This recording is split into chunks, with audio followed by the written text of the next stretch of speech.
Ini Malam. teknik gempa kita sebentar. Teknik gempa sampai jam berapa ya?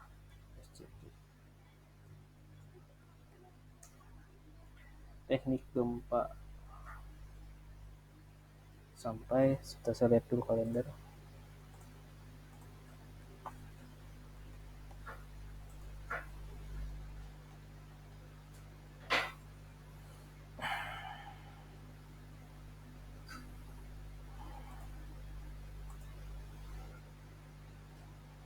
Oke, sampai 5.30 ya. Oke, pada kesempatan ini saya akan menjelaskan tentang teknik gempa di pertemuan kedua ini tentang rapid visual screening ya, rapid visual screening. Rapid visual screening ini pertama diinisiasi oleh FEMA ya dari Amerika, yaitu Federal Emergency Management Agency. Jadi di FEMA ini dia menginisiasi sebuah metode untuk mengukur kerentanan sebuah bangunan terhadap gempa bumi ya. Nah, ini kita sebut dengan rapid visual screening atau screening visual secara kasar gitu. Jadi visual kita bisa dengan standar FEMA ini kita akan mengukur kerentanan sebuah bangunan secara secara kasar atau secara eh, nggak terlalu mendetail tapi cukup efektif ya. Nah, pertama apa itu RVS? Rapid Rapid Visual Screening adalah metode identifikasi suatu bangunan secara cepat tanpa harus menganalisa bangunan menggunakan software. Jadi nggak perlu pakai SAP, nggak perlu pakai tabs. Ini secara kasar bisa kita lakukan eh, penilaian sebuah bangunan gitu ya. Tapi nggak terlalu mendetail, tapi cepat sekali. Nah, di sini metode RVS ini untuk mengidentifikasi tingkat resiko suatu bangunan terhadap ancaman gempa bumi. Bisa dilakukan rapid visual screening pada permulaannya. Kemudian dari hasil RVS bisa menentukan apakah gedung yang dievaluasi tersebut berisiko atau tidak. Ya, jadi hanya visual screening. Kita cuma melihat visualnya aja. Apa aja sih? Tapi di sini ada beberapa parameter yang harus diukur. Oke. Next.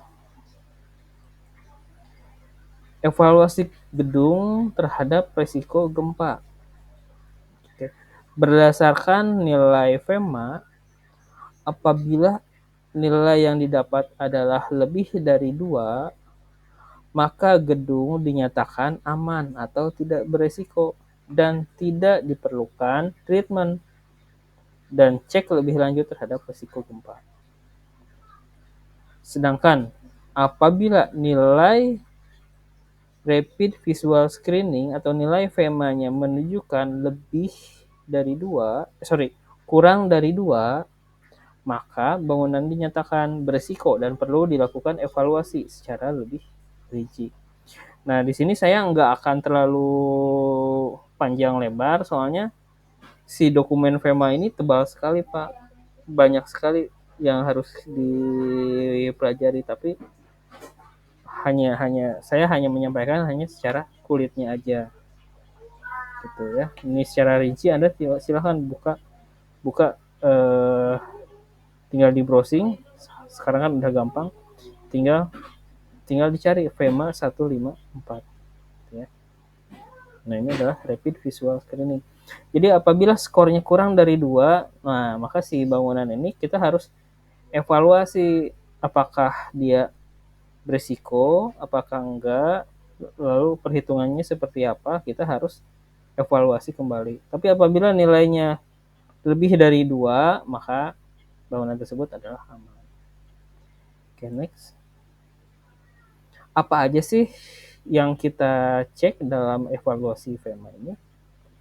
Pertama adalah seismisitas lokasi atau seismicity region.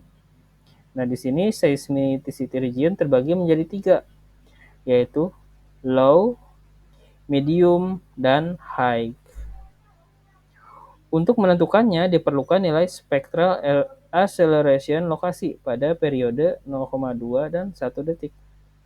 Dan untuk wilayah Indonesia terdapat data SA atau spectral analysis dengan periode 0,2 dan 1 detik pada SNI 031726 atau bisa dibuat spektrum analisis dari data PGA atau Peak Ground Acceleration. Nilai SA 0,2 dan SA 1 detik kemudian dikalikan 2/3. Selanjutnya bisa dipilih formulir evaluasi menggunakan sesuai dengan seismicity region. Nah, kita ada nih nilai SA-nya itu kita bisa berdasarkan aplikasi. Sebentar. Spektrum analisis.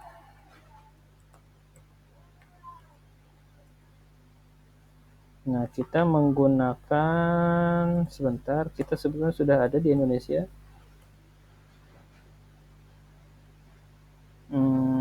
Spektral.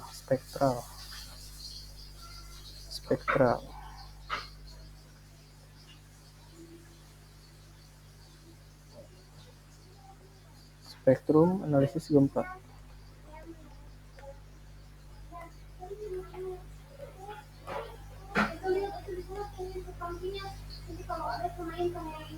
Nah, saya lupa si webnya.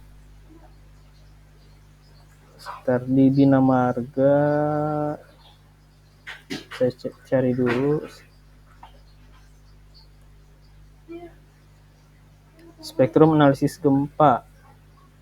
Jadi kita bisa melihat nilai PGA-nya atau Peak Ground Analysis-nya di webnya Bina.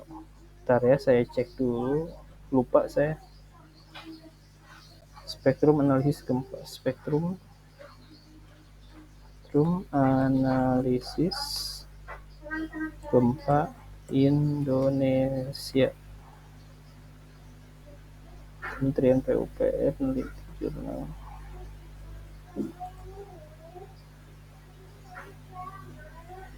Nah,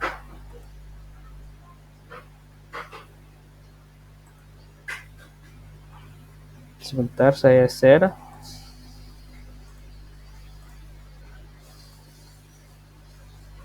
Windows, Chrome, Windows. Nah, ini ada web di RSA Cipta Karya. Dan kita bisa melihat nih Peak Ground Analysis-nya. Ini kita misalkan contoh Surabaya. Koordinatnya nama kota, kita cek Surabaya. Web yang saya share kelihatan nggak? Oke, contoh Surabaya. Surabaya kita tampilkan. Ini malah error pula.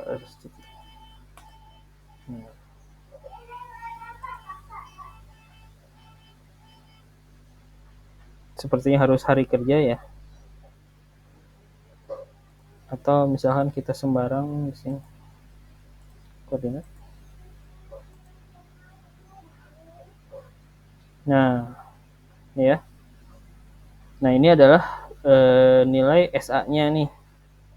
Nilai SA kalau kita lihat di sini dalam periode 0,2 dan 1 detik. Ini saya random. 0,2 dan 1 detik. Nah, ini ada nilainya berapa nih? Nah, di sini. Nah, fungsi spektrum analisis ini, jadi nanti kita bisa hitung dalam perhitungan struktur gedung sebetulnya. Nanti kita bisa input nilai grafik ini bisa kita download. Nanti kita bisa input di aplikasi ETABS atau SAP.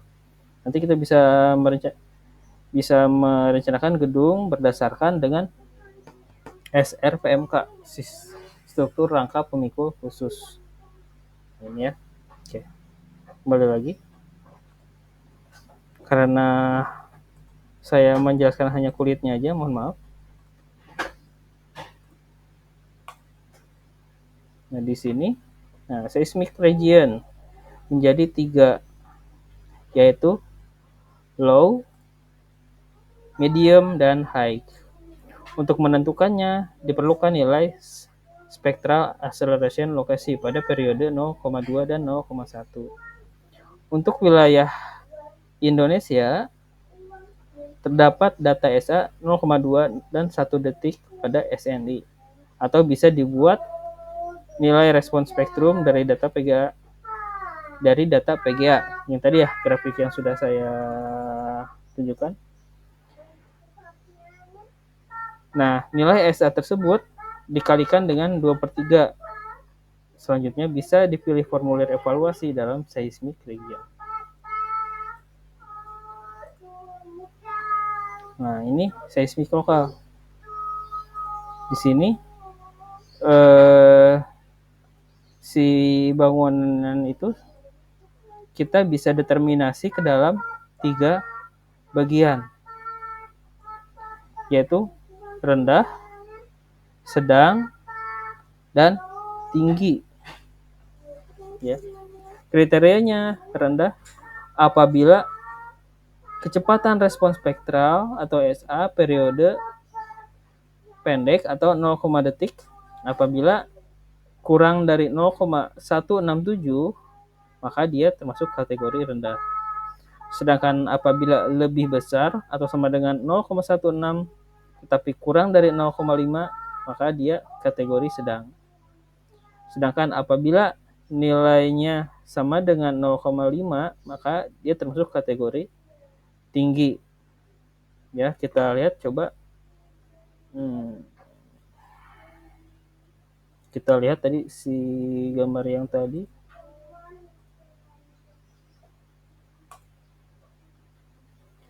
Kita lihat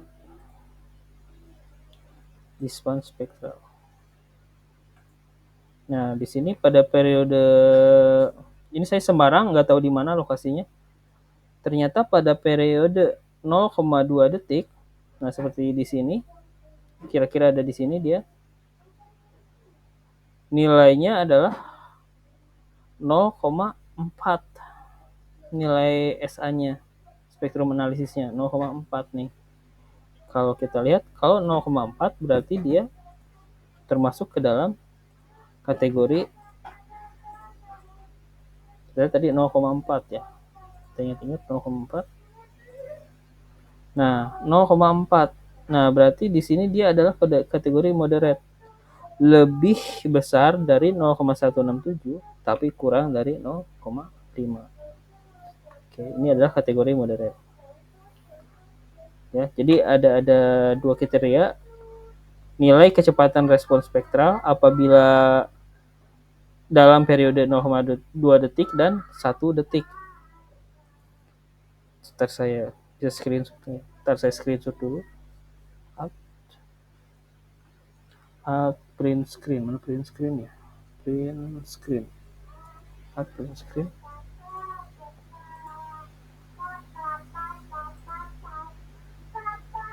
Nah, udah kelihatan. Nah, udah kelihatan ya. Nah, di sini ada, ntar saya tabelnya saya ke atas. Ini hapus.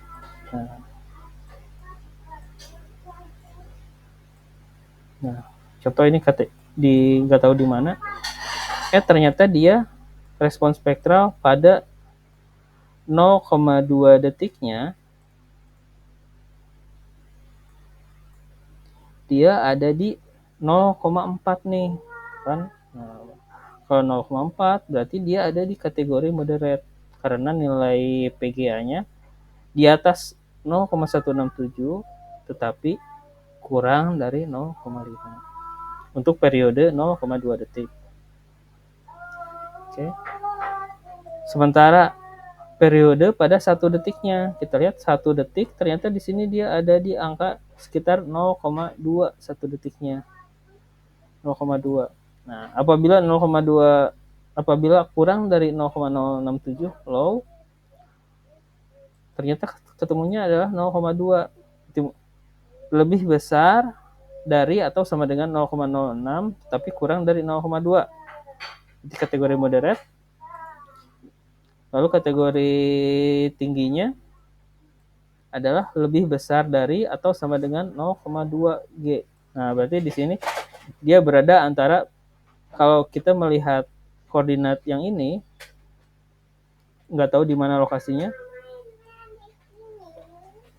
Nah, maka dia termasuk kategori moderat, antara moderat dan tinggi.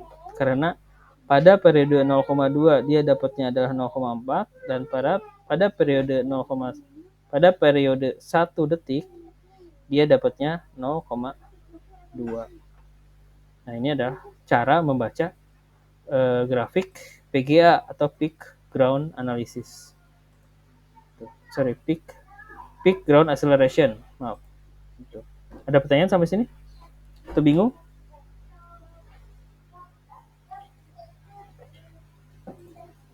Halo? Masih nyimak, Pak. Masih nyimak. Ya, emang materi ini agak canggih sih. Agak canggih. Saya juga baru, soalnya waktu saya dulu kuliah standarnya beda. Jadi spektrum respon ini baru kita diberlakukan sekitar 5 tahun ke belakang. Next, setelah kita determinasi lokasi kita termasuk rendah, moderat atau tinggi, ada parameter lain yaitu jumlah populasi. Ya. Di sini berdasarkan berdasarkan berapa sih okupansi dari bangunan itu sendiri. Oke. Kita sebut bangunan umum apabila kepadatan bangunan adalah 10 square feet per orang. Kita sebut bangunan umum. Lalu kita sebut bangunan komersial apabila 50 sampai 200 square feet atau feet persegi. Feet meter, 1 feetnya tuh berapa ya?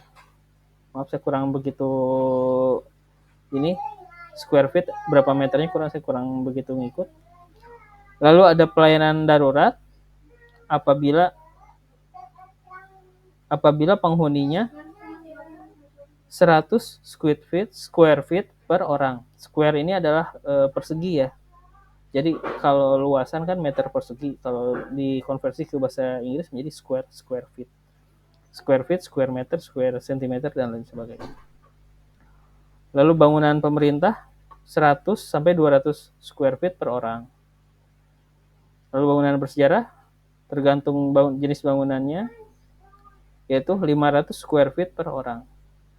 Lalu bangunan perkantoran 100 sampai 200 square feet. Bangunan permukiman 100 sampai 300 square feet per orang. And then next 50 sampai 100 square feet per orang untuk bangunan sekolah. Jadi ini ada determinasi dari bangunan itu sendiri. Dia peruntukannya untuk apa. Setelah itu tipe lahan. Nah, di sini agak sulit karena kita harus tahu data sondir atau data boringnya. Dia termasuk tanah seperti apa? Apakah tanah keras? Apakah bebatuan? Atau padat, kaku, tanah lunak, dan tanah lunak sampai dengan tanah jelek. Nah, di sini kenapa harus diketahui? Karena di sini setiap lapisan tanah, setiap kekerasan sebuah tanah, dia kecepatan rambat gelombangnya beda-beda. Kalau yang keras dia 5.000 feet per second, sedangkan yang paling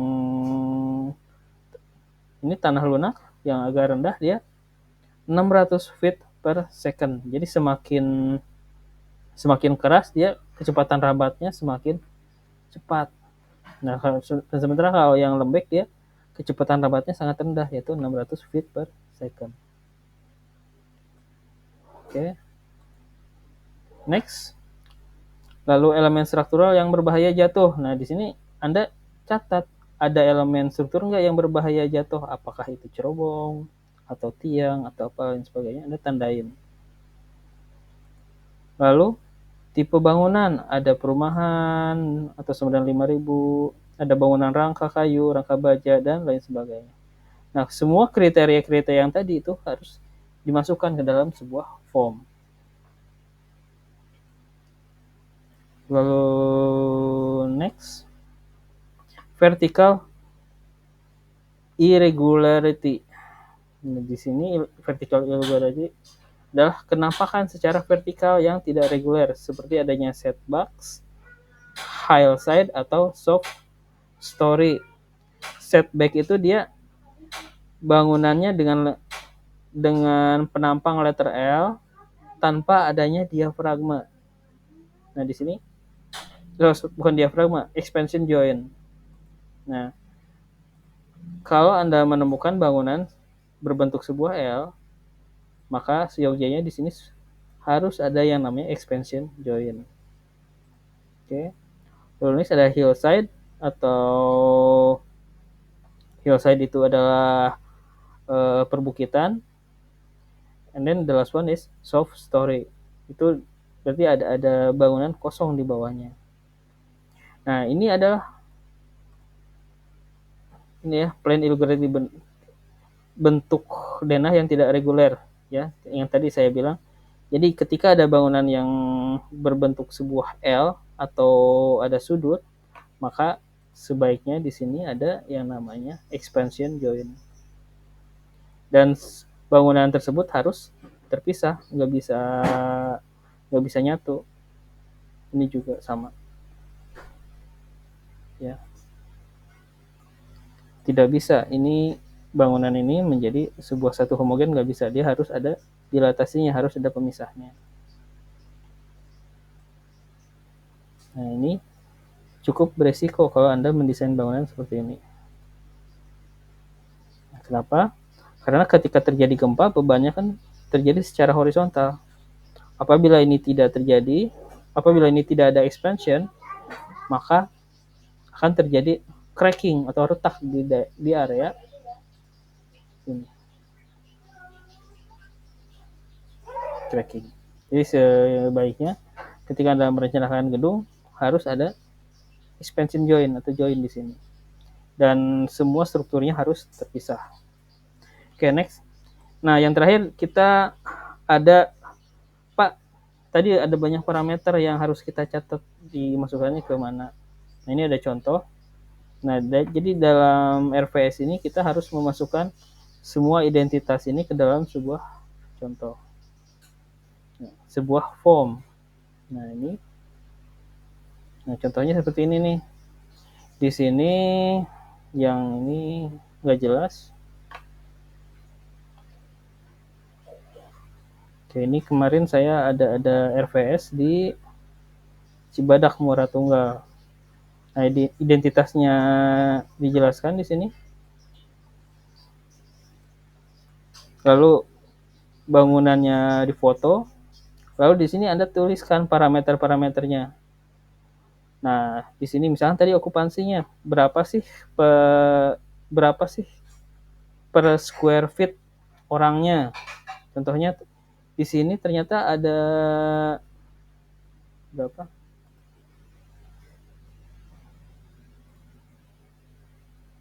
Nah, ternyata ada 10 square feet per orang.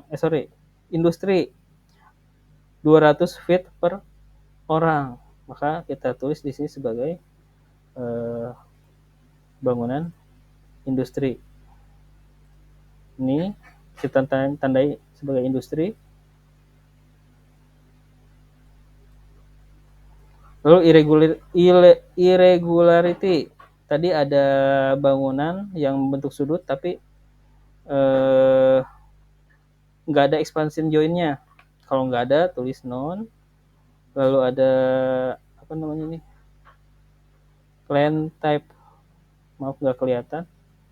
Lalu jenis tanahnya apa, hard rock, soft soil, atau apa, ada tandai di sini. Nah ini saya lakukan kemarin di PT Muara Tunggal di Cibadak. Di sini harusnya ada denahnya, tapi denahnya nggak ada, makanya saya masukkan data sondirnya. Lalu tipenya, tipe strukturnya, dia seperti apakah? Apakah rigid frame atau apa? Anda catat di sini. Ya. Nah sebaiknya di sini dicatat semuanya, ditandai semuanya nih sampai di sini. Nah setelah itu baru kita ketahui berapa skor nilai RVS-nya. Apakah 2,8, 2,6 dan lain sebagainya. Di sini baru kita melihat bisa determinasi itu sebuah bangunan itu dia dalam kategori resikonya rendah, moderate, atau high. Seperti itu. Oke, ada pertanyaan? Izin Pak, Ya, silahkan Pak. terkait expansion joint itu, expansion jointnya mulai dari pondasi ataukah dari struktur atas Pak ya, dari mulai plat lantai. Saya sering menemukan expansion joint itu jarang dilakukan di pondasi, dia expansion joint dari lantai atas, bahkan di lantai basement itu tidak diberi Ya, expansion joint itu. oke, terima kasih. Nah, ini expansion joint itu dibutuhkan ketika bangunannya yang ada irregularity seperti ini. Dia letter U nih. Kalau dia langsung ini ketutup sih nggak masalah ya, nggak perlu ada joint juga apa-apa. Tapi karena dia letter U ketika ada gempa kan si bebannya bukan vertikal tapi bebannya bekerja secara horizontal. Nah apabila tidak ada joint, tidak ada expansion joint, semuanya di rigid gitu ya, kaku semuanya disambungin, nah akan berpotensi terjadi retakan di sini. Oke, makanya kita merencanakan bangunan itu harus bisa dinamis itu, harus mengikuti dengan gaya gempa yang terjadi. Makanya disarankan apabila mendesain sebuah bangunan seperti ini, pada area sininya, atau kalau enggak pada area sininya, bisa pokoknya satu kotak plan ini harus menjadi sebuah struktur yang berbeda. Nah ini bisa dipisah dari mulai pondasi sampai dengan lantai 2 itu. Kalau basement ya mungkin nggak kelihatan gitu ya, tapi secara struktur harusnya ada kalau memang seharusnya ada kolom, berarti di sini ada 2 kolom yang berdekatan. Dan di tengahnya juga kadang si expansion joint-nya nggak kelihatan, tapi bisa dicek bahwa tulangannya tidak nyambung. Nah itu expansion yang saya maksud dengan expansion joint. Bukan berarti harus ada joint plate ya, kayak di jembatan-jembatan enggak, tapi struktur yang Cantaro ini adalah struktur A. Ini A.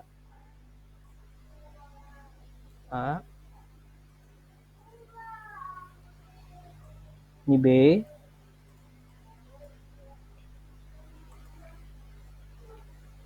Dan ini C. X. Dan ini adalah C. Nah, meskipun ini satu bangunan utuh, nah tetapi secara teknis ini tidak bisa kita membuat semuanya secara utuh. Ya, kita harus pisah-pisah nih. 1, 2, 3. Jadi A, B, C. Padahal meskipun pada namanya misalnya ini gedung A, semuanya gedung A. Tapi secara teknis kita harus memisahkan konstruksi A, B, dan C. Jadi ketika terjadi gempa, dia si bangunannya dia cenderung dinamis mengikuti dengan gaya gempa yang terjadi. Dengan adanya dilatasi atau expansion joint ini, retakan yang sifatnya diagonal seperti ini bisa dihindari. Kalau retakan secara horizontal pada jointnya ini mungkin bisa, tapi nggak terlalu signifikan dibanding retakan yang secara diagonal seperti ini, Pak. Gitu. Jadi nggak secara langsung harus ada joint plate, tapi bisa jadi si tulangannya yang dipisah atau hanya sistem Dolken atau dan lain sebagainya. Gitu, Pak. Oke, ada lagi? Siapa? Terima kasih. Ya, oke. Ya, demikian si RVS ini.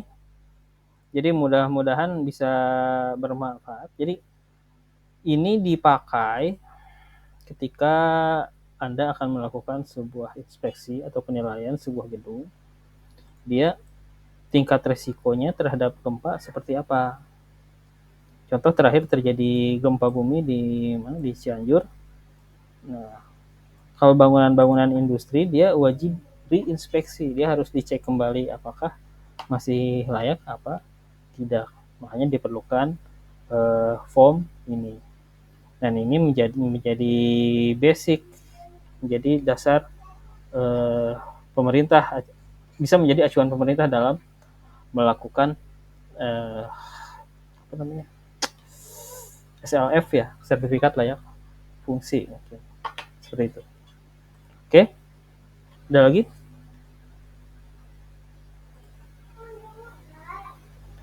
Oke, kalau tidak ada, saya cukupkan sekian ya. Maaf agak maraton. Kita ketemu lagi di struktur baja pukul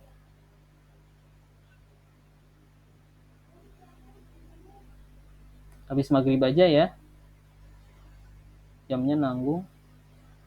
Jam 6.15 ya. Oke? Baik, Pak. Oke. Oke, saya rasa cukup. Mudah-mudahan pertemuan kita bermanfaat. Assalamualaikum warahmatullahi wabarakatuh. Waalaikumsalam warahmatullahi wabarakatuh.